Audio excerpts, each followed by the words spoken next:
seems to be right. Sharing, stop sharing. Let me stop sharing this first, and then I'll see. Can you hear my voice before anything else? Yes. Okay, right. Because I'm using several speakers and several mics, so it might. Okay, let's try this again. Okay. Right. So thank you very much to Persatuan Sains Physics USM for inviting me to deliver this talk. This talk was planned for very long. I mean, it has been planned for quite some time. I think since before the start of the semester. So yeah, and then so hopefully I'm able to satisfy what you requested because I had a long time to prepare. But let me just. I don't intend to tell stories about physics. So because there are better people more qualified to do that. What I intend to do this afternoon is simply to give you guys a taste of what history of physics is, right? And hopefully it is interesting enough that most, if not all of you, will explore it on your own afterwards, right? So the title of my presentation is "What History of Physics." As said, I'm a as mentioned earlier, I'm a lecturer at the Department of Applied Physics, Faculty Science and Technology at UKM. I teach astronomy and astrophysics, but I also teach practical physics and general courses. From time to time, I do teach a course on the history of physics, but it's an elective course. So depending on how many students are interested to take it up, then I will offer it. Right. So I will begin by sharing this picture. I think this is an iconic picture. Well, whenever we think about physics, or at least whenever we think about what physics is, uh, how physics got started, uh, about who is a physicist, I think a lot of us will have this general idea or this general picture in our mind of Isaac Newton and the apple either falling on top of his head or falling somewhere close to him, and him observing the falling of an apple, and from there he developed his theory of gravity. This is the traditional. I think this is a common idea of what physics, history of physics is, or how physics got started, right? Um, and it is interesting to think, just to wonder.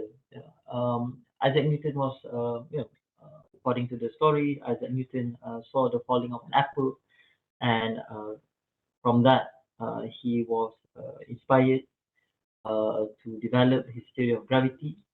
He realized that the force that causes the apple to fall down to the ground is also the same force that held the moon around the earth. It is very interesting to think or to wonder, uh, what if instead of an apple, another fruit sort of fell down on top, fell down close to him. Perhaps maybe if Isaac Newton was a physicist living in South Asia, instead of an apple, we have a durian instead. So maybe a dur well, if the durian happened to fall on top of his head, then most probably he'll be he'll be injured and he will die, and then we will not get the theory of gravity. But if it's if it's any other fruit, perhaps that is much more uh, productive to the history of physics. So when we study or when we think about the history of physics, one of the things that it allows us to do is to imagine different possibilities. What if something else happened, or what if someone else discovered some other theory? So um, one of the most important things, one of the most valuable lessons that we can get from studying the history of physics is that we realize that the cost of physics is not fixed. There are many ways in which particular theories can be discovered, can be lost, and then can be rediscovered, or particular and sometimes the same concepts can be discovered by different people, right, in different places. but then different people get the credit. So the history of physics, by studying the history of physics, we are able to uh, to to to to recognize that the physics that we have today is not fixed, it's not final. That new theories can come along and undermine existing theories, right? So it by studying the history of physics, it makes physics alive, right? Physics is not just about formulas, memorizing formulas, and doing mathematical manipulations, doing experiments, but it's also about the people and the places in which physics takes place, right? So the purpose of this talk, this is the outline for my presentation. Basically, we want to answer the question: what makes history of physics valuable? Um, right? When we train physicists, or when we teach physics to students, is the history of physics a necessary part of that training? Right? Meaning to say that uh, on top of the courses on mechanics, on thermodynamics, on electromagnetism, on modern physics, on astronomy, on solid state physics that we normally have to take, is it necessary also to teach the history of physics to students, so that it becomes so that students become much more well rounded? I will argue that the history of physics is valuable for two reasons.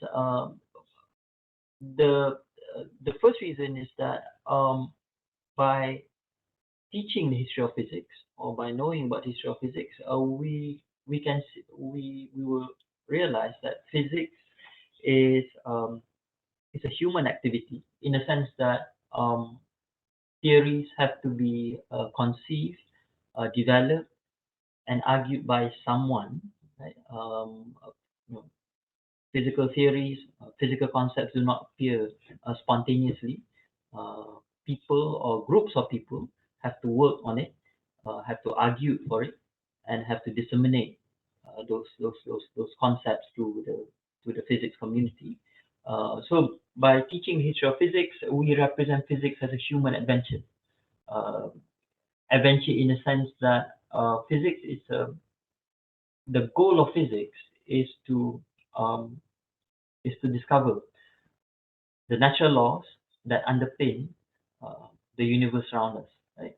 If we imagine the universe like a chess game, like a huge chess game, then the physicist is like someone standing by and watching the chess game and trying to figure out the rules of the chess game. So the laws of physics that we learn, laws of thermodynamics, laws of mechanics, laws of quantum mechanics, all these are rules which govern how the universe works. And by uncovering how these laws work, then we can explain why certain things happen, and more importantly, we can manipulate these laws to make technology, right? That will make our life much more. Hopefully, that will make our life much more pleasant. Right? So the first reason why the history of physics is valuable is because it represents physics as a human adventure, an adventure in knowledge. The second reason, I think that by teaching the history of physics, it enlivens the teaching of physics. Not many. I mean, if we ask ourselves, if we ask each one of us, what draws us to physics, what what made us become interested in physics in the first place, I think a lot of us are drawn to physics for different reasons. Some of us are drawn to physics because we want to be like Einstein, or some people are drawn to physics because because we like mathematics. Some people are drawn to physics because they like to do experiments. Some people are drawn to physics because maybe their father or their mother or some members of their family are physicists and they want to be like them, right? So there are many doors to enter into the house of physics, and and the history of physics is one more door that we can use to draw people into physics, because not everyone are drawn to physics because they like to solve equations, right? maybe only a few of us are drawn to physics because of the equations. But and most probably most of us are drawn to physics because we want to understand how the universe or how the world works, or maybe because we think that or we believe that by understanding how the world works, how the universe works, then we can understand about the creator, the God that created the universe. So I think one of the reasons why most people, the majority of people, find physics intimidating, physics difficult, therefore shy away from physics, is because we have restricted physics just to equations, just to experiments, and not everyone is drawn to physics simply because they enjoy equations or they enjoy experiments. And we should be more liberal in our invitation to the public, in our invitation to the public about physics, and by teaching, by injecting the history of physics, by making physics teaching alive, by injecting history of physics, I think we can attract more people to embrace and to enjoy physics, right? So those are my reasons, right? Why I think the history of physics is valuable. And as I said before, I'm I'm not going to tell a story about the history of physics, because that is beyond the scope of the talk, and that would take too long. What I will do is to choose, actually there are two cases from the history of physics, both involving Albert Einstein, because I think he's a figure that most of us recognize. So just to give you a flavor of what is this thing called history of physics, right?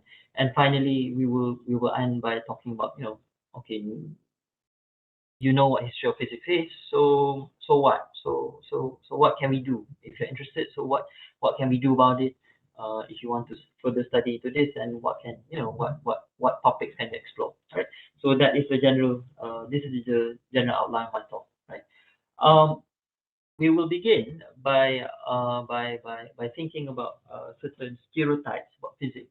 Uh, you know, we have just finished our general election, and I think one of the lessons from the general election, from this recent general election, is that um, as much as we hope Malaysians to be bias free, to be prejudice free, to be able to live harmoniously with each other, I think the sad truth is that there are many stereotypes and prejudice floating around in our society about the other, right? About the other, whether the other being the other party, or the other race, or the other religion, right? The same goes with, and the only way we can make progress is by confronting those prejudices, or those stereotypes.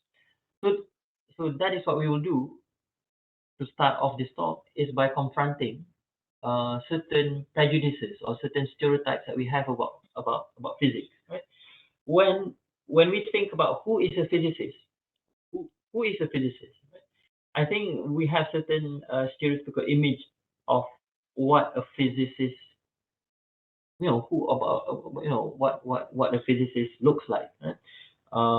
Usually, the stereotypical image of physicists that we have, the physicist must be of a certain race, must be of a certain gender, uh, mo- most probably will come from a certain religion, and must be of a certain age, right?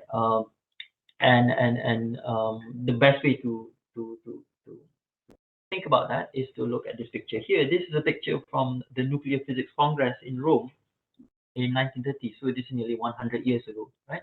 Um, just to give you some context, this is in 1930s, and at this time, the neutron has not been discovered. So at that time, physicists only knew of several particles. They only knew of the electron.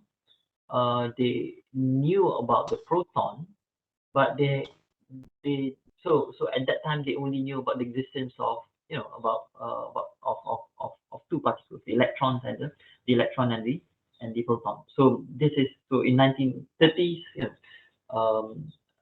if you were to ask the physicists at that time, what is matter made from, they would say, well, the matter is only made from electrons and protons. That's it. So at the time this picture was taken, the neutron have not been discovered. So that is how, in a way, how old this picture is, but also how recent it is. How recent the discovery of the neutron and all the other particles are. It is less than 100 years old, right?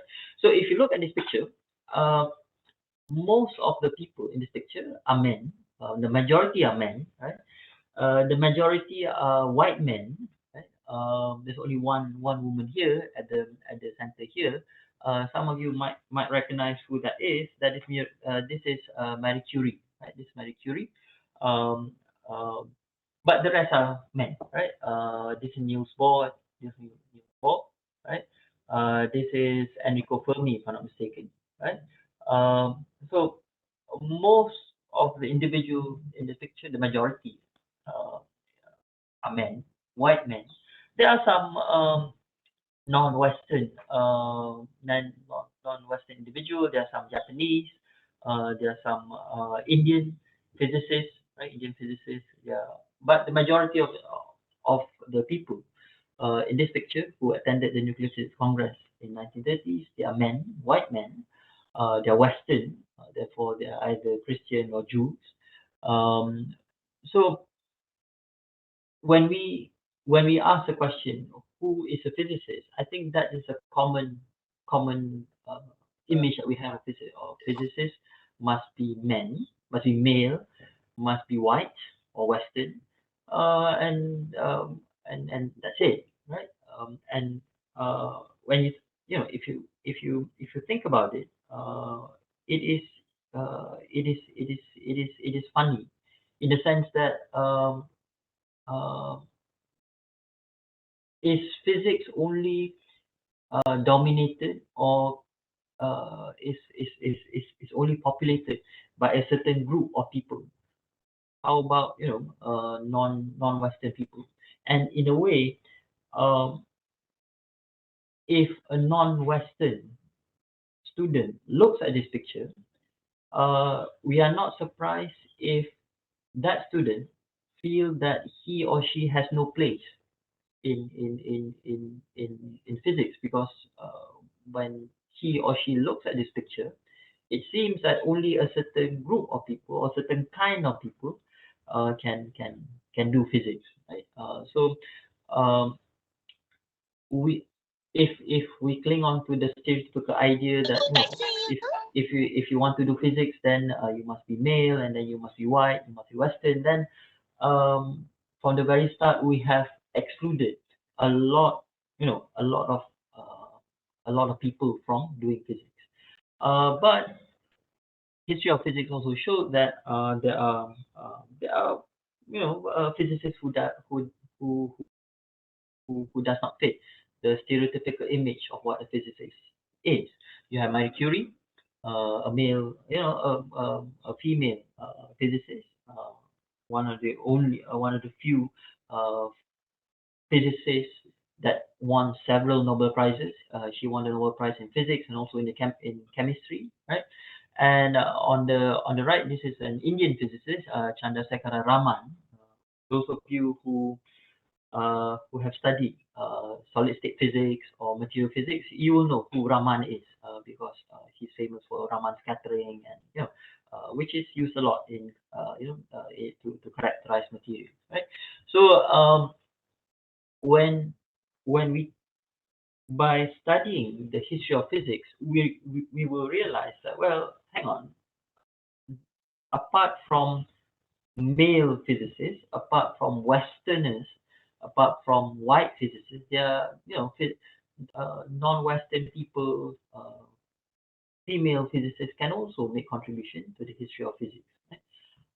So, and then this is a picture of Ernest Rutherford in his laboratory. I think there are several interesting things about this picture.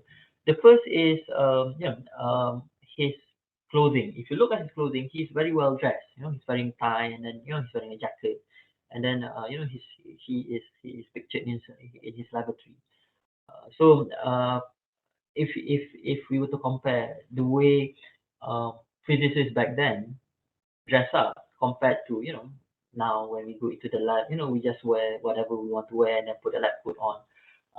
Perhaps perhaps it's not too much to say that physicists back then were much more well dressed than we are today, right? I think it's unthinkable for us, if you're doing a final year project or doing a lab session, we will not think of wearing a tie and then putting a jacket and then dressing up just to do physics. But that's the first thing about this picture.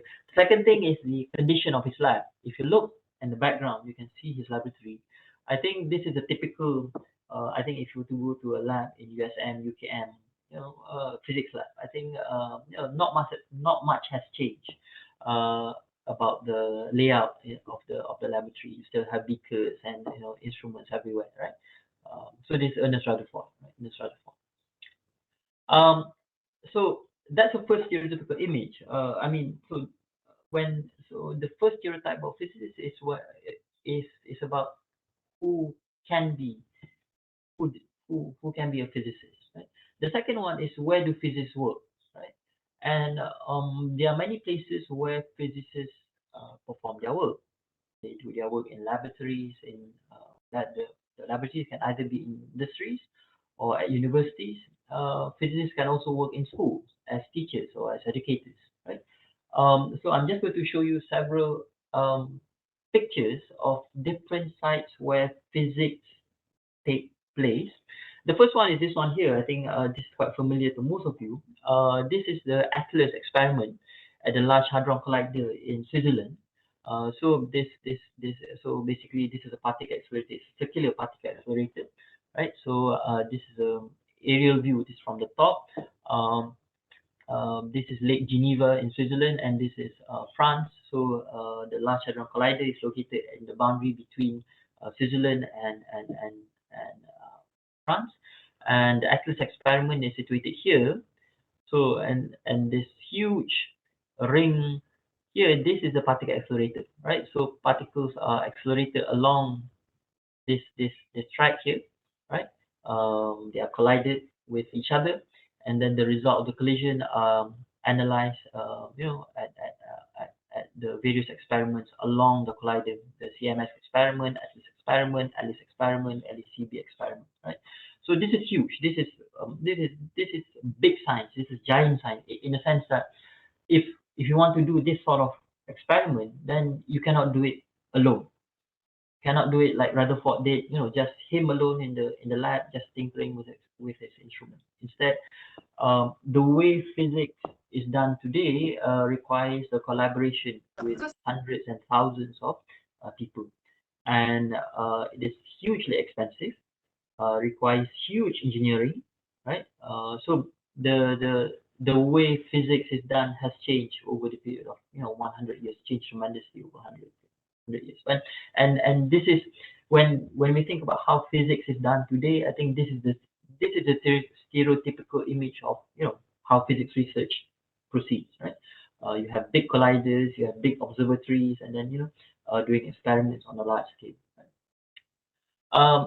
The second side is this. This is the Arecibo radio telescope. For those of you who study astronomy, you will know that astronomers do not only observe the universe in the visible light, but we also observe in X-ray, in radio, in the radio waves, in the microwave. Right? This astronomers observe across the electromagnetic spectrum, right? This so-called multi-wavelength astronomy, right? So this is an example of a radio telescope, Arecibo in Puerto Rico. So it is situated in a valley, right? So this is the dish, right? This is the dish. So the radio signals are collected from the top, and then bounce off the dish here, and then it's collected here at the center here, right? So this is a huge radio telescope because it straddles the whole mountain valley there. In the 1970s, radio astronomers transmitted a signal to the M31 cluster, which is a globular star cluster located 20 or roughly around 20,000 light years from Earth. This is the first signal that mankind sent to outer space, right? And this was part of the search for extraterrestrial intelligence project, right? If you want to find extraterrestrials or aliens in outer space, there are two ways of going about it. One, by either you can send space probes, to look for habitats where life might exist, or alternatively, you can send radio signals. Basically, we are sending a, a message to outer space, and then we'll see who will reply, right?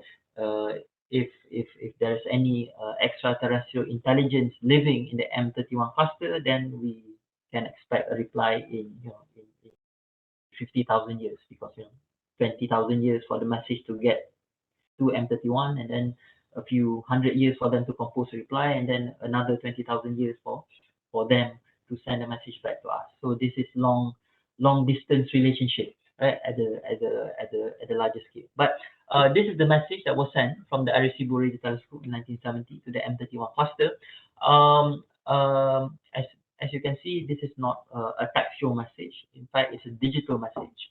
And if you want to know what the message means, then you can basically it's a message telling whoever's listening of where we are, who we are, and why we are sending this message, right? So if you want to decode this message, then you can look this up on Wikipedia. I think there's a nice article on this, or you can ask your astronomy lecturer, Dr. John or Dr. Dawati. I think they will be able to explain to you about this, right? So we have looked at two different locations where physics research can take place. Let me show you another side. This is an observatory in India. It was constructed by somebody called Jai Singh, and this is called the Janta Mata Observatory. It's a series of observatories. There are 5 observatories located across India. It was built in the 18th century. In the 18th century by Jai Singh. It's an astronomical observatory, but it doesn't look like an observatory that we are familiar with. I mean, when we think about an observatory nowadays, you must have a telescope, you must have a dome, right? But if you look, this observatory, even though we call it an astronomical observatory, but it doesn't have any telescope, it doesn't have any dome. In fact, what we have these huge structures here. We have steps that the astronomer can mount, and then the astronomer will be standing atop these stairs and then making his observations of the heavens, right? And then you have this curved structure here to measure angles in the sky, right? And then you have this this cylindrical structure here, from which astronomer can look to certain directions in the sky, right? So this is an observatory, right? But it is unlike the observatory that we are familiar with today, right? And when we study the history of physics, we will realize that you know physics not only takes place in particle accelerators like LHC, or in the radio telescope, that the Arecibo radio telescope, or does not take place in an observatory like a normal observatory that we are familiar with, but physics research can take place in in very strange places. For instance, this one here. And when we study the history of physics, it forces us to uh, to to to to to um, to move away, or to think outside of what we're familiar with, to think outside the box, basically. So this example of observatory, right? And then finally, we also have stereotypical images of what physics is about, right? What counts as physics. And this is where the history of physics is most important, in the sense that the history of physics tells us that, well, the theory that we believe to be true today can be untrue, or can be proven can be proven false tomorrow, right? Because that is the nature of science, in the sense that scientific theories can change, right? What people think, what the scientific theories that were true 100 years ago are now proven to be untrue. The scientific theories that are proven true today can be proven untrue in the next 100 years, right? And I just want to take two examples. The first one is our picture of the structure of the universe. It has undergone tremendous evolution, right? In the past, we believe that we live in a geocentric universe with the Earth at the center, right? So the the diagram on the left shows the geocentric model of the universe. So the Earth is at the center, right? The Earth at the center, and we live at the center, right? So human beings live on Earth, and then the sphere of the Earth is surrounded by the sphere of the of water, and then of air, and then of fire, right? And then next you have here, you can see LUNA. So this is the sphere of the moon, and then this Mercury, MERCURII. So this is the sphere that contains the planet Mercury. This is the sphere that contains the planet Venus. This is the sphere that contains the planet Mars. This is the sphere that this is the sphere containing the Sun, Mars, sphere containing the planet Jupiter, and the sphere containing the planet Saturn. Right. So at that time, they only knew the existence of 5 planets. So you have only 5 planets, 5 spheres. So in the past, initially, we think, well, we believe that we live at the center of the universe, and so think of the universe like an onion. Basically, when you slice an onion, you have the layers, the different layers of an onion. So in the geocentric model of the universe, the Earth is located at the center, and then everything else, the planets, the stars, the sun and the moon revolve around us, right? And then so you have the stars, and then if you can read here, COELUM, Coelum Imperium Habitacum Dei, right? So et omnium electorum, right? So if you can read Latin, or if you can translate what this means, in the outermost region of the universe is where God, Dei, lives, right? So in the geocentric model of the universe, human beings are located at lives at the center of the universe, surrounded by spheres which contains planets and the sun and the moon, and then in the outermost region resides God, right? So uh, it is a very structured universe, right? Then Copernicus, in 1453, Nicholas Copernicus proposed his heliocentric model of the universe, whereby instead of the Earth being at the center of the universe, now the Sun is located at the center of the universe, and the Earth is now located here. So the Earth becomes a planet. Right? The Earth becomes a planet. So the Sun is located at the center. Then you have Mercury, you have Venus, you have Earth, the moon orbiting around the Earth, Mars, Jupiter, Saturn, right? Still, in the outermost region, you have the stars, and then that's where the gods and the gods reside, right? So the first big shift in our understanding of the physical universe is from the geocentric to the heliocentric model of the universe, right? Now we know that the universe is infinite, but it is unbound. It's bounded, but infinite. Therefore, there is no center of the universe, right? And much more disturbingly, we now know that almost 3/4 of the content of the universe is something called dark energy. We do not know what 3/4 of the universe consists of, right? And because we do not know what it is, so we call it dark matter, dark energy, right? Um, so this is 70. This make makes up 73% of the content of the universe, right? And then a quarter of the universe is something which is invisible to our eyes, dark matter, right? It doesn't interact via the electromagnetic radiation. So, but we can see its effects through gravity, right? So, we call that dark matter because we cannot see it, but we can see its imprint, its gravitational imprint on the surroundings, right? And the particles that make us, right? That make you and me, that make trees and stone and animals and the earth, that only constitute 5% of matter in the universe, right? Physicists nowadays is in an embarrassing situation in whereby we do not know what the majority of the universe is made of, right?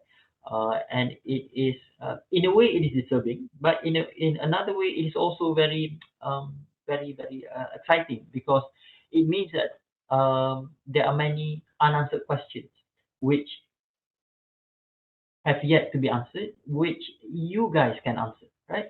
If everything has been known, then there's no point of studying physics anymore, isn't it?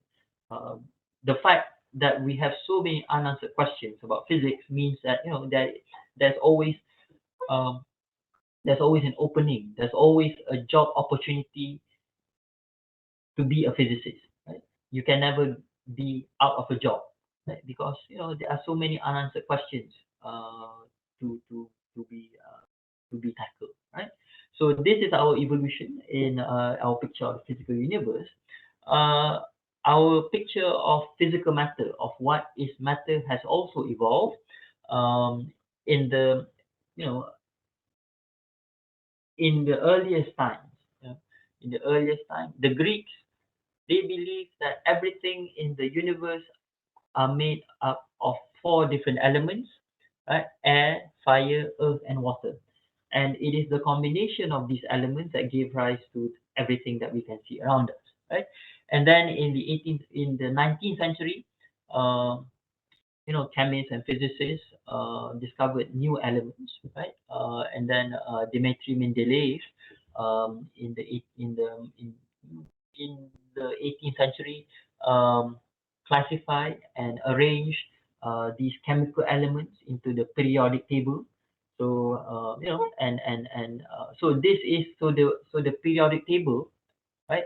Basically, this is the ingredients that we have to make up matter, right? If you want to create something in this universe, these are the basic ingredients that we can use, right? These are so we have evolved from thinking of, oh, matter is made made up of air, fire, earth, and water. We have we have evolved into a different understanding of what matter is. Matter made of atoms, and atoms have different atoms combined to produce different chemical elements. And then much more the most recent one, uh, we we realize that atoms are not the smallest constituents of matter, right? Atoms can be broken up further into subatomic particles, into quarks and leptons, and it is the combination of quarks, leptons, bosons that produce the diversity of materials that we see around us, right? So again, and there has been an evolution in our understanding of what physical matter is, just like there has been an evolution in our understanding of what the universe is like, right? So apart from different an evolution in the in the ideas of what the universe is or what matter is, uh, there are also evolution in our understanding of what motion is, the difference between Aristotelian mechanics and Galilean mechanics, right? Um Evolution in our understanding of heat, what heat is, right? Whether heat is a substance or heat is simply motion of particles. There's also an evolution in our understanding of what light is, whether light is a geometrical figure, or whether light is a wave, or whether light is a particle, right?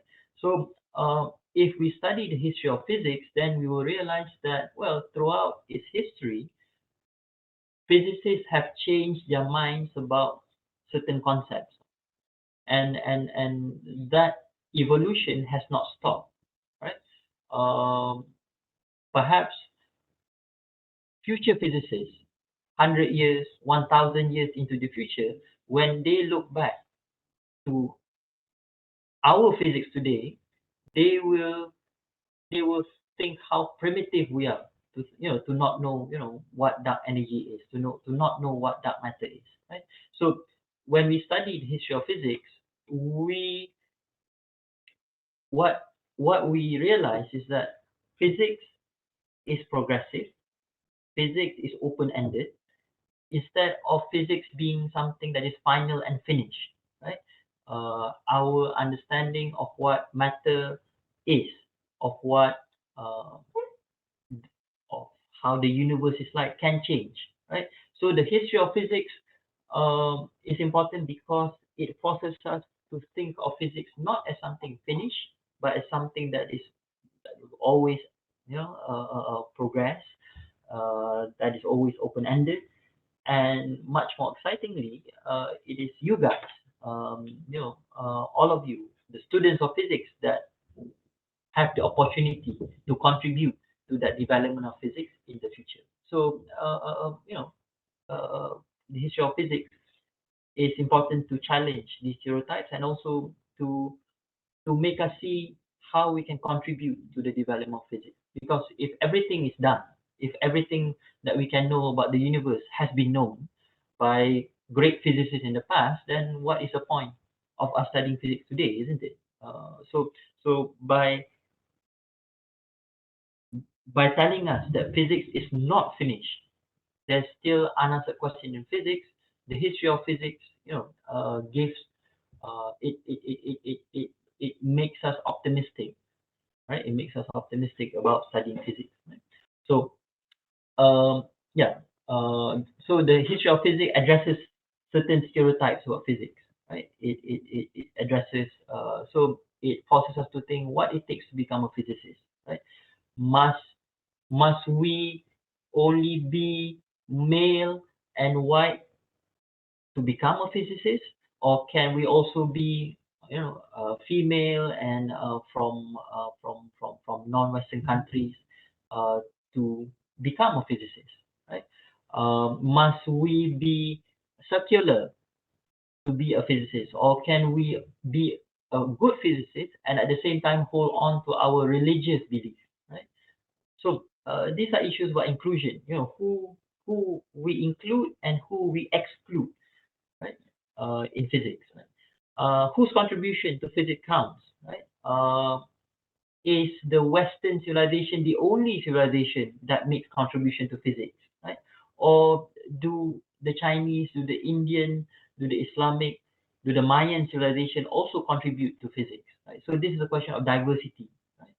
And then what physics is truly about, is physics just about solving equations and manipulating instruments, or is physics more, or is physics more about that, more than that? So this pertains to the public image that we present about physics, right?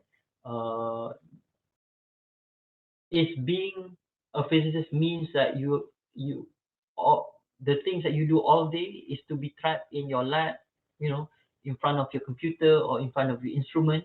Is that what the physicist does, daily? So this relates to the image of physics that we want to present to the public, right? And then finally, uh, why should we invest our time, our money, and our effort into physics, right? If physics is just about manipulating equations, if physics is just about designing experiments and running experiments, right? Then and those two things have nothing to do with our daily life. have no benefit whatsoever to normal everyday life, then it's not surprising if certain people question, well, if physics is just about, physics is just about physicists playing with their instruments, then why should the public invest money in physics research and physics education, right? So by learning about the history of physics, I think we can present a much more liberal, um, a much more inclusive picture of what physics is. And by presenting a much more inclusive and diverse picture of what physics is, we can attract more people to physics. And that can only be, and that is a good thing, because we want more people to enter into physics, right? Because we know that a lot of the challenges that we face today as a society requires knowledge of science, knowledge of physics. And if we don't prepare our younger generation in physics and science, and we are doing a disservice to them, right? Um, just so before I go into the two cases of uh, in the history of physics, just a brief introduction to what is this history of physics. When we tell a story about history of physics, it can either be about individuals, right? About, for instance, the history of a biography of Einstein, or biography of Max Planck, or biography of Heisenberg, for instance. Or it can also be about concepts and theory. For instance, how the concept of the atom has changed. It can also be about certain experiments or instruments, the history of the telescope, or the history of the particle accelerator.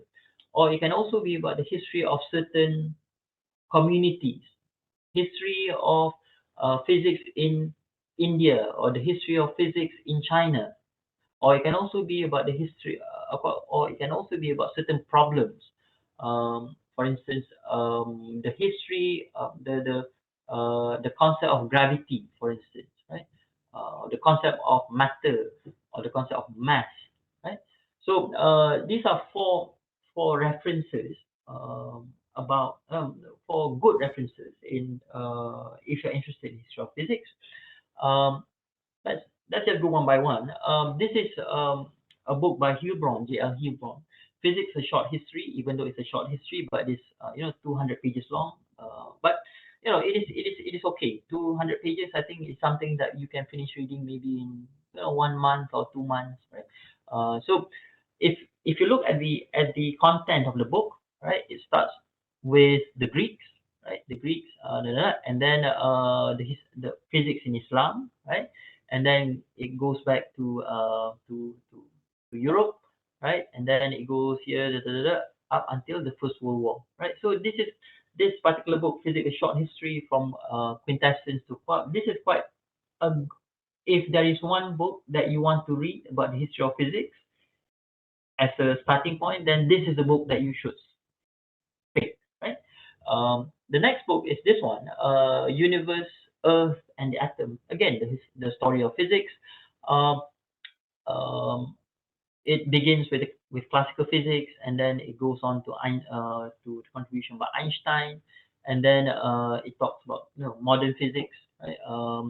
The universe, about microphysics, and then sorry, about astrophysics and cosmology, and then here about particle physics, quantum theory, particle atomic physics, right?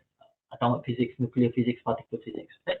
So this is another nice book to read about it, if you're interested in history of physics. This book is available online. You can just it is freely available online, right? So you it, you can find it quite easily, right? The third book is this one, 12 Experiments That Change Our World. In this book, it picks 12 experiments that have physics experiments, 12 famous physics experiment. It starts off with the cathode ray tube, with the goal for experiment, photoelectric effect, and all the way to the Large Hadron Collider. Right. So this example of a book on history of physics, but focusing on certain themes or certain experiments, right? Um, and then the fourth example, this is a podcast. This is a podcast called Initial Conditions.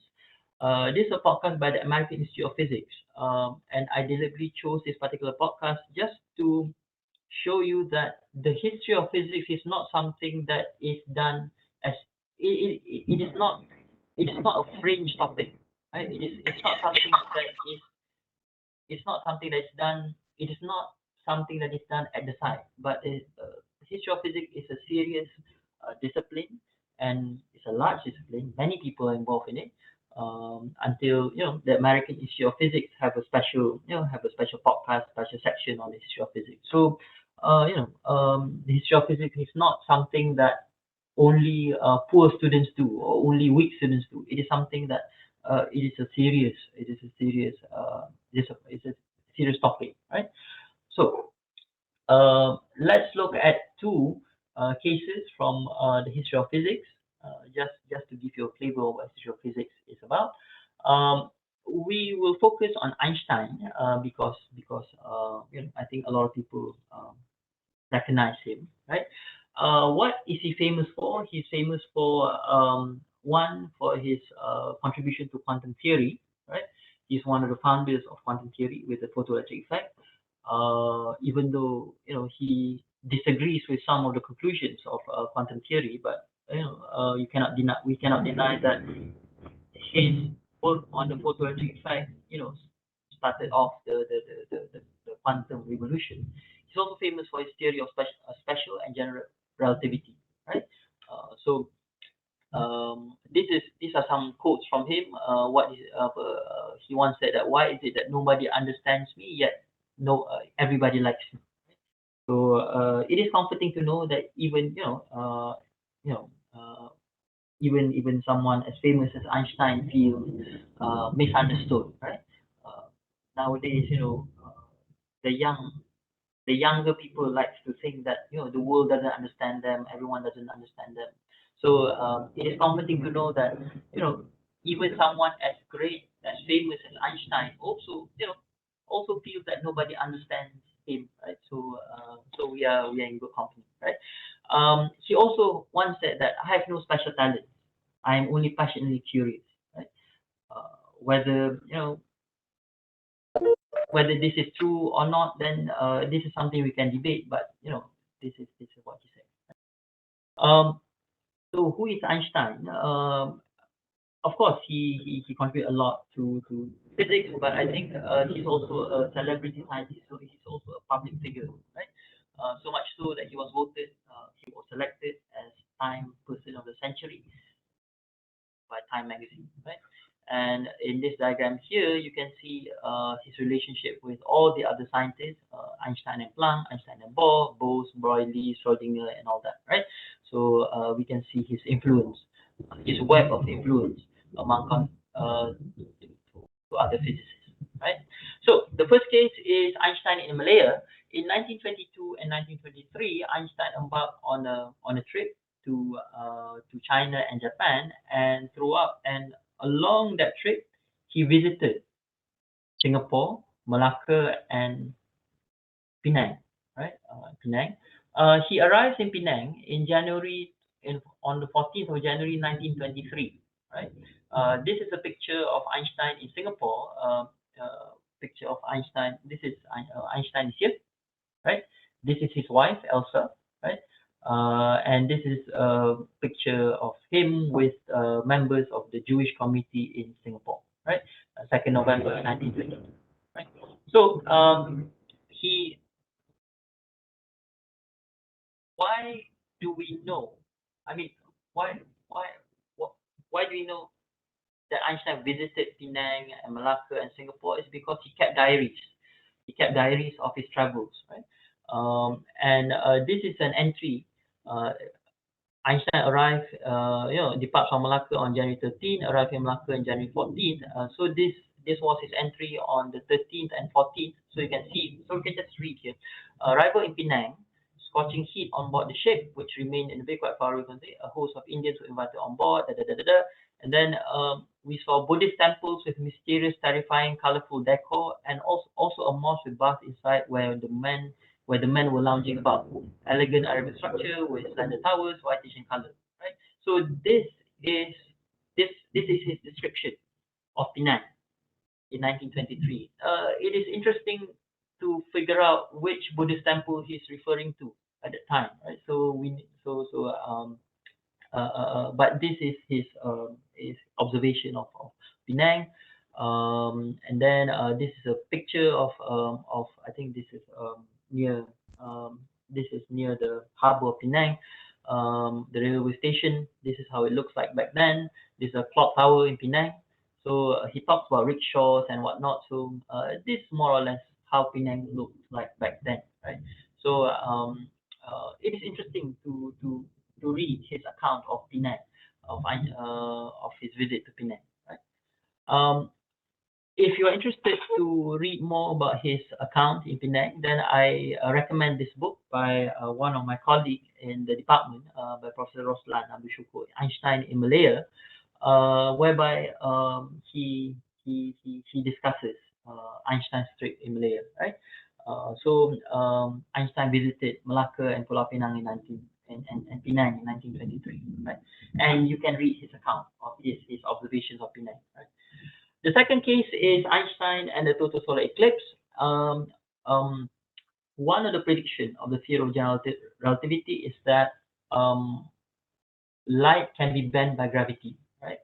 And the bending of light by gravity, uh, if it can be observed, that will serve as experimental proof for his theory of general relativity. So as you can see here, so if you have the sun, so you have a star, right? You have a star, and light coming from that star, as it approaches the sun, due to the sun's gravity, it will be bent.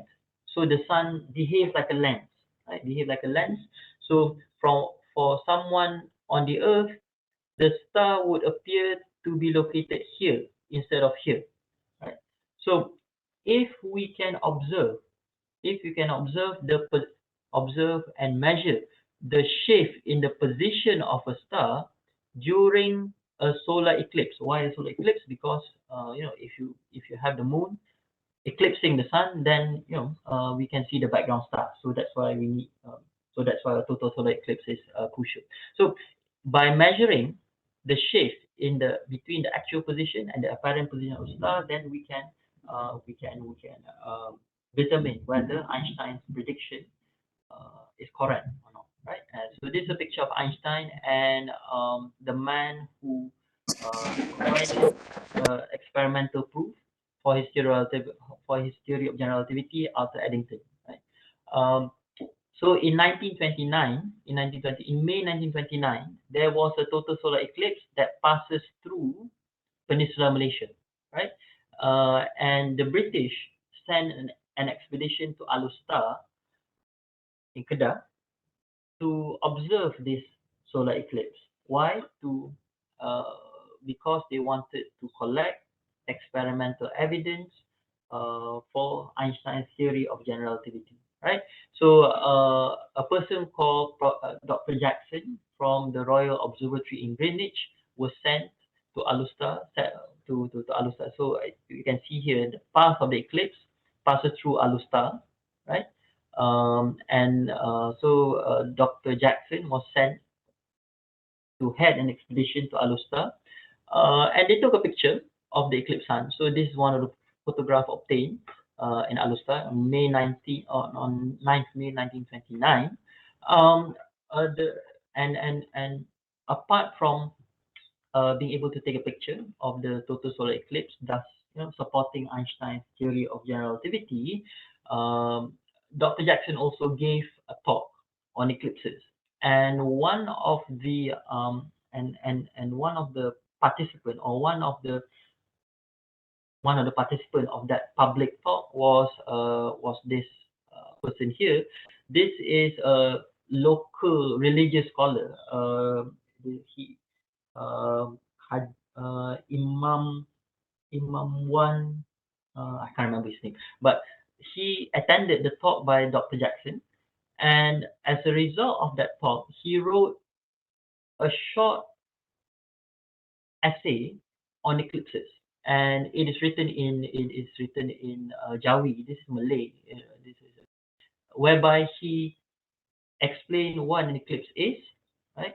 And his explanation was sent to the imams of the local mosque in Kedah to be read during the Friday sermon. So it is quite interesting to know to see how a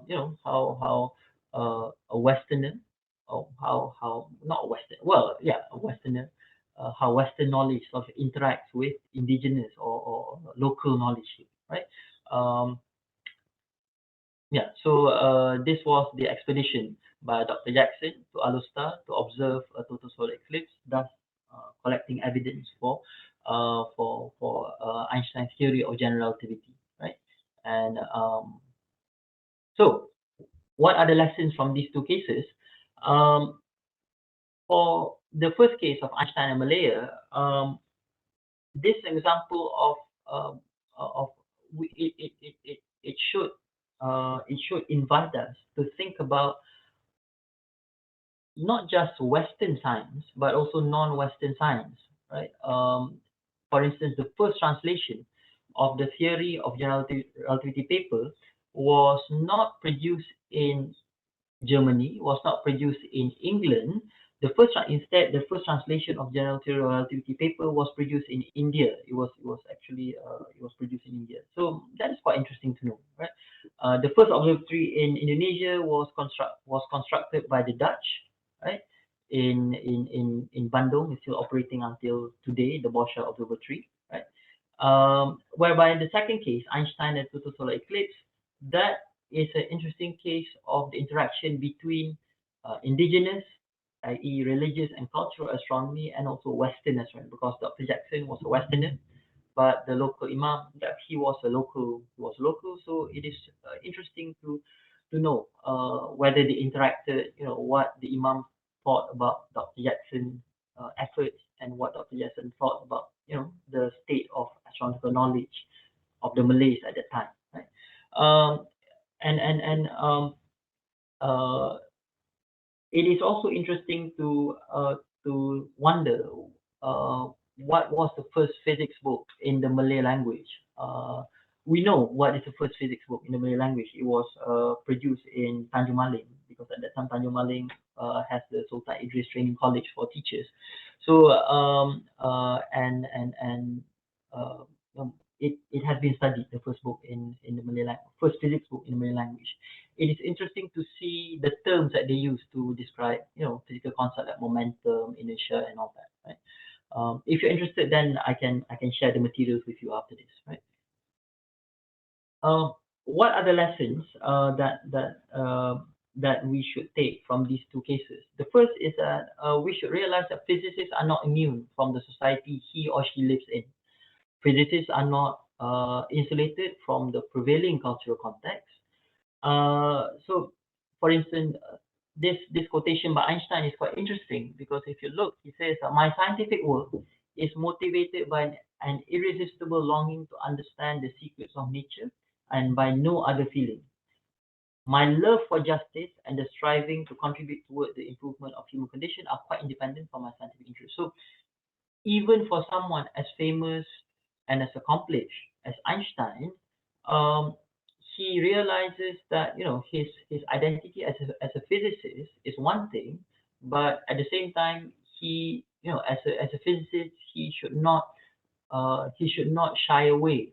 He should not abandon a fight for social justice, for making lives better for other people. Right? He does not. Einstein do not reject, or he does not insulate himself from social, political, economic issues. And I think that is something that we as physicists, we as scientists, we should realize, that we have, apart from the scientific duty to come up with new scientific theories and concepts, a scientist or physicist also have a moral duty, also have a political duty, right? So we cannot be ensconced, we cannot be trapped in our, we cannot just be solely focused on, producing papers and producing theories, whilst forgetting the society around us, right? The society and the culture around us. Okay.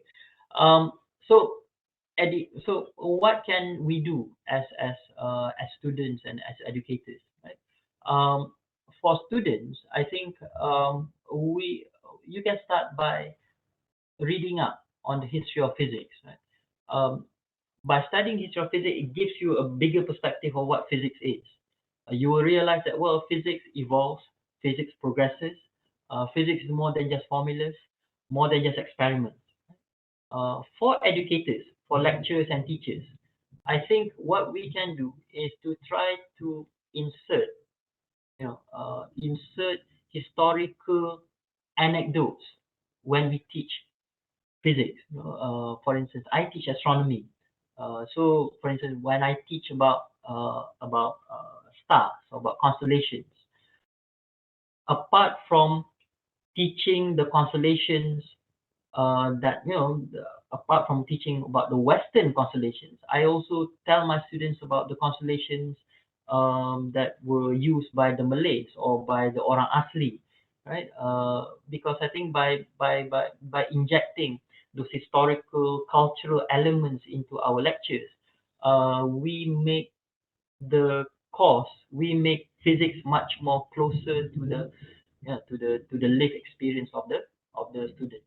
And in a way, the history of physics is much more crucial for us as developing societies as opposed to the developed country, because physics in developing societies like us, in developing country like Malaysia, is still very much influenced by the colonial legacy.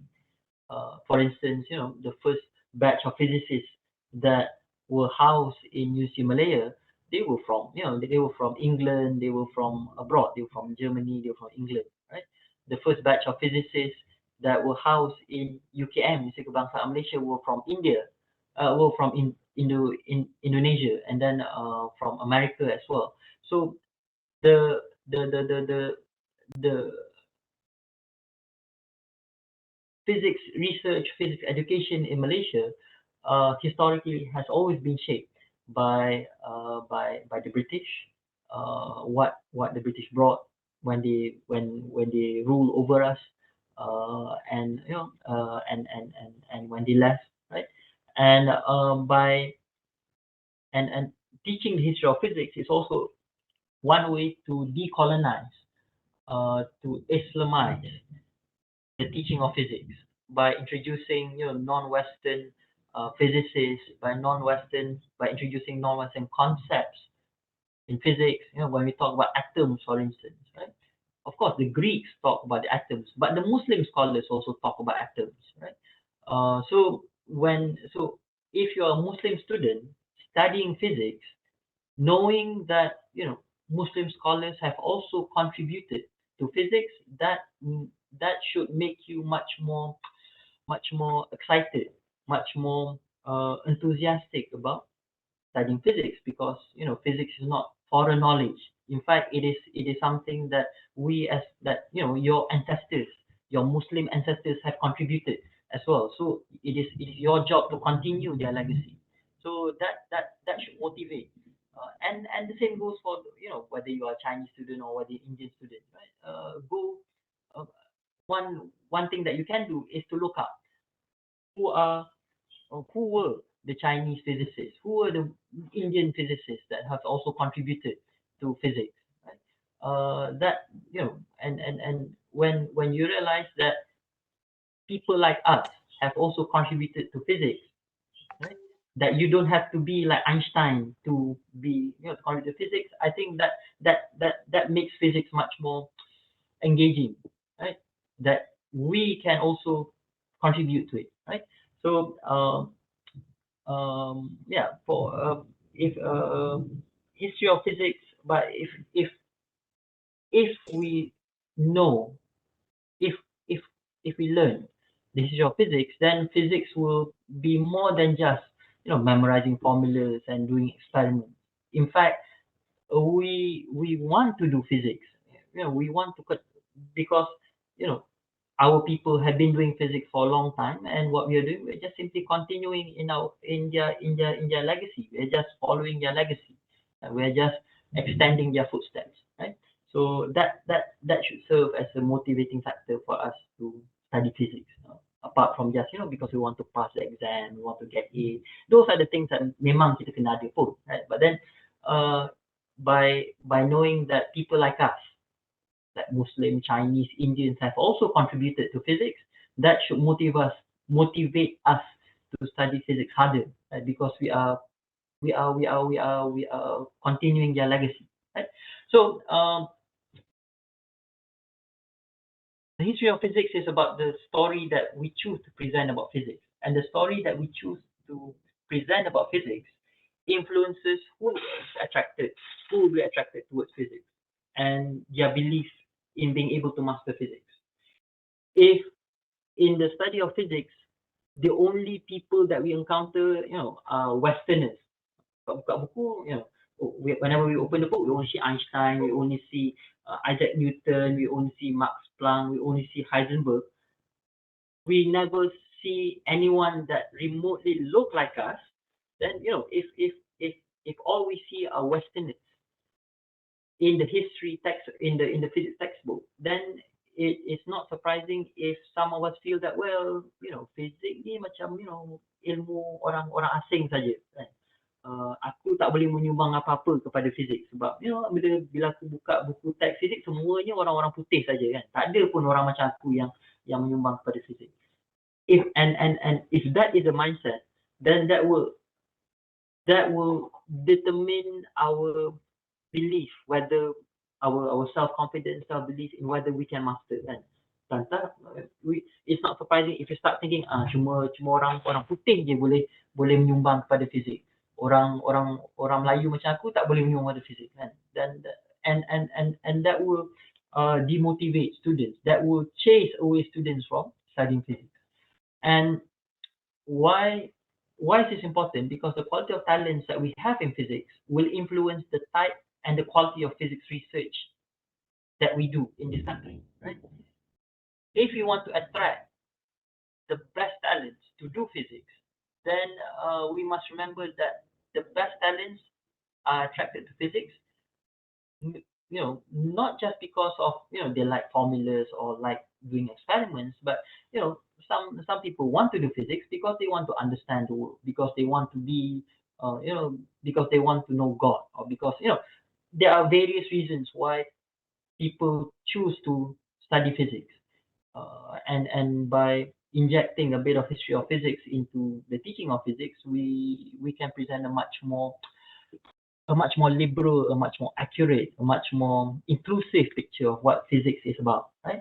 So the history of physics is crucial to the popular image of physics, to how the public perceive physics, and I will argue that will determine whether physics will continue to attract the best talents or will continue to chase away the best talents. I think in Malaysia nowadays, it's an open secret that the best students do not necessarily go into pure science. The best students usually go into engineering or into medicine, right? And we have to ask ourselves, why aren't the best talents going into pure science? Because with is it something about physics that drives people away? Right? I think if you were to ask your sibling who is in school, if you were to ask them, what do they think about physics? I am sure that most of them will say that, oh, physics is too mathematical, physics is difficult. And if you think about it, if already in school they have this mindset that, oh, physics is difficult, if you study physics, then difficult to get work. If you study physics, then you will go against God, or you will lose your religion. If starting in school they already have this kind of mentality, this kind of mindset, then it is not surprising if people are driven away from physics, right? And we should be worried if that would happen. So, but if we can present to the public that physics is not just a white man's enterprise, right? The Chinese, the Indians, the Muslim also contributed to physics. If we can tell them that, if you can convince them that physics is for everyone, then perhaps we can get more people to enter physics and ensure and guarantee its sustainability into the future, right? So I think I'll stop here. It is I think I've gone a bit time limit. If you have any questions, then not if you have, I'm sure you have questions. I look feel free to share them, right? Yeah. So I'll end it. Thank you very much. Thank you, Encik Aimran, for the wonderful talk. Let us now proceed to the Q&A session.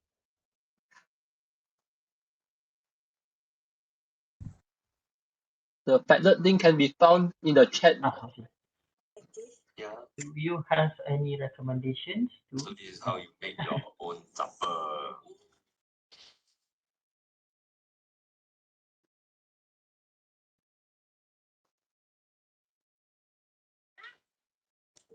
Yeah, so this is how you make your own supper.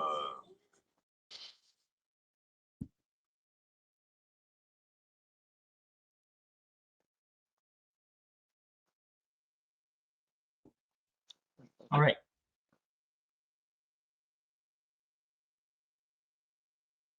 So I think I'll just read the questions and then I'll answer that.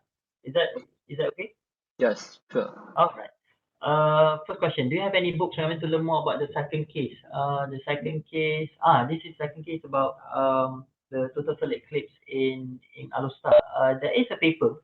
I will share the paper with I will share the paper. I will email the paper to the secretariat and then you can distribute it, right? There's a paper on that. So this is about the eclipse exhibition in Alustar. So one of the I mean there were many eclipse expeditions round about the same time, right? For instance, the French sent an expedition to Thailand, the Dutch obviously to Indonesia, the British sent expeditions to Malaya because Malaya is part of the British Empire. So there were many eclipse expeditions to South Asia at that time. Thailand, the king of Thailand at the time, he was very interested in science and astronomy, and I think that, and it's true until today as well. The the the the Thai monarchy is very interested in science, and they support a lot of good science, right? But yeah, do you have any book recommendation? I will share the paper on that with the secretariat, and the secretariat can distribute it, right? Can you recommend some good books to read on the philosophy on the history and philosophy of physics? Good question. History of physics. I think the book by Hilbron just now is quite good. For it's not too long. If you want something much more longer than that, hang on. There is there's there's this book here, The Story of Physics. This one, this is quite nice as well. This sorry, I'm just showing the books, but I'll give you the titles later, right? And then the next one is this one, From X-ray to Quarks. This is by Emilio Segre.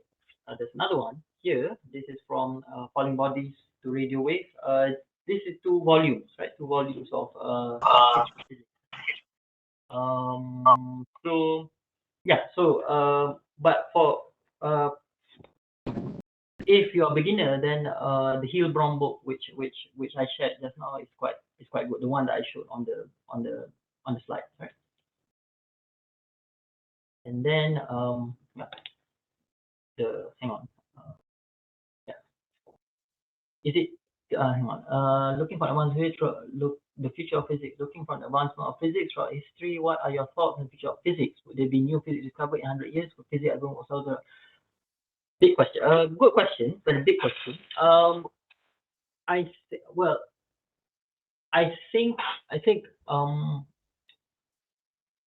what we know from the history of physics is that just at the time when we think, I mean, there are two sides to this question. First, by looking at the history of physics, we know that there are things in physics which which will remain not say undiscovered, but then in physics, whenever we think that we have discovered everything, usually that is a turning point, you know, that we have not, that we will discover something new, right? We were at this juncture, yeah, physicists arrived at this juncture in the early 20th century. You know, this was before quantum theory. They thought, Lord Kelvin thought that, you know, we have classical physics, we have mechanics, we have electromagnetism, and mechanics and electromagnetism, thermodynamics, these are enough to explain everything that occur in the universe. Right? And then a few years after that, then you have quantum theory, you have photoelectric effect, you have radioactivity. So history of physics showed us that whenever we think that we have discovered everything, usually that is the sign that we will discover something new in the next few years. And if you look at the development of physics now, for instance, in particle physics, even though we have the standard model of particle physics, we know that the standard model of particle physics is not complete. Why? Because it does not explain what gravity is. Right? We know, even though we have the general theory of relativity and quantum theory, but this we know that these two theories cannot be the final theory because they do not go with each other. They are not compatible with each other. And there are certain phenomena, for instance, black holes and the singularity at the beginning of the universe. There are phenomena which requires both quantum and relativity to be explained. And so far attempts to sort of merge quantum theory or to come up with a theory that can explain both the macroscopic and microscopic at the same time, that is still a work in progress. So that's why you have string theory, supersymmetry, and all this kind of thing. So in particle physics, a lot of unresolved issues, quantum theory as well, cosmology too, a lot of unresolved issues. So I would say that the future of physics is very bright in the sense that there are many unknowns, and because there are many unknowns, therefore plenty of opportunities for you guys to explore and to contribute. Right? Would there be a new physics discovered in 100 years? Most probably yes. Most probably yes. Right? I think if you were to turn back 100 years ago, right? 100 years ago, in 1922, right? 1922. At that time, they just discovered the electron. They just discovered the proton. They have not discovered the neutron, right? So think about it. 100 years ago, we did not know the existence of neutrons. Now, we teach about neutrons, electrons, all this in the textbook, just like, as if we have known that forever. But, 100 years ago, we have no idea that this particle called a neutron exists, right? So it is not surprising if in another 100 years, right, there will be many new things that we will discover, right? So physics will make possible for us to reach the Kardashev civilization type 1 or type 3 in another century. This Kardashev scale, this is this is a way of measuring of ranking civilizations, right? But in a way, it is a very Eurocentric ranking because it ranks civilization by the amount of energy it is able to control, right? A type 2 civilization is able to control the energy of a star. If I'm not mistaken, of a star. A type 3 is able to control the energy output of a galaxy. Um, we have, I think the more interesting thing we have to ask is that is a is a civilization that is able to capitalize, that is able to control greater amounts of energy, necessarily a better civilization, right? Because nowadays, I mean, when we talk about energy, we always talk about energy storage, energy sustainability, right? I think nowadays we know that just because something uses more energy, that is not necessarily a good thing, right? So ranking civilization based on how much energy is able to use, perhaps that is no longer appropriate now. But physics ever made possible for us to reach as far as physics is concerned, as long as you don't violate the laws of thermodynamics, then you are free to go as far as you want. I think I think the more important issue is whether we as human beings can save ourselves from self-destruction before reaching type 2 or type 3 civilization, right? So yeah, does your understanding of the philosophy and history of physics help you in your research in astronomy and other fields of physics? Good question. Um, I think for me personally, it does. And more than helping me in my research, I think it helps me to be much more sympathetic towards my students. Because, for instance, if I were to teach mechanics, right, mechanics to my students, um, a lot of the misconceptions that students have about physics, whether about mechanics, thermodynamics, about atomic physics, a lot of misconceptions that they have about about physics uh, are misconceptions that physicists used to have about physics. So for instance, when I teach mechanics, some of my students incorrectly believe that for an object to move, you need to apply constant force, right? But we know that you don't need to apply constant force to keep an object moving. You know, you only need to apply force if you want to start or to stop an object or to change its direction. But you know, some students when they study mechanics, they still cling on to misconceptions about certain topics. And as a teacher, as a lecturer, you sometimes you get upset. Kenapa tak faham? Why can't you understand this kind of thing? But then, by once I recognize that most of the conceptions that my students have about physics are the same misconceptions that physicists used to have about physics, that makes me a much more patient and empathic lecturer, because what the students are doing, they are grappling with physics concept, which is difficult. I think at the end of the day, we have to admit that physics is difficult. The issue is how do we make it less difficult for different kinds of people, right? So does understanding philosophy and history of physics help me in my work? Yes, it does. It made me much more I think much more understanding towards the mistakes and the misconceptions that my students have about physics, right? Is it true that the deeper you dive into physics, the more atheist oriented you become? Very good question. um it depends. It depends on whether you well it depends on whether you think that as your knowledge in physics grows, then your religious belief will shrink. And in a way, it is understandable why that perception comes. Because I mean, if we say that physics uncovers physical laws, right? And by uncovering physical laws, we can understand how the universe works, right? Then some people might say that, well, if you can use physics to understand how the universe works, then we will not need any religious explanation for why the world works, right?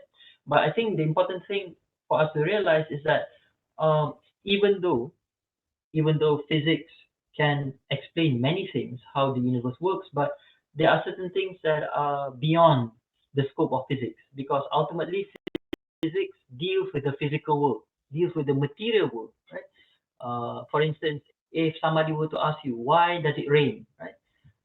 You can say it rains because evaporation of water and then condensation of water and then the clouds sheds rain, right? That is a perfectly reasonable explanation why rain occurs. But you can also answer, well, why rain occur? Because God caused rain to occur, right? That is a reasonable explanation as well. For someone who believes in the existence of a creator, that is a reasonable explanation. It's just a different kind of explanation, right? Whether the religious explanation um, is opposed to the scientific explanation, that's a different issue, right? But then I think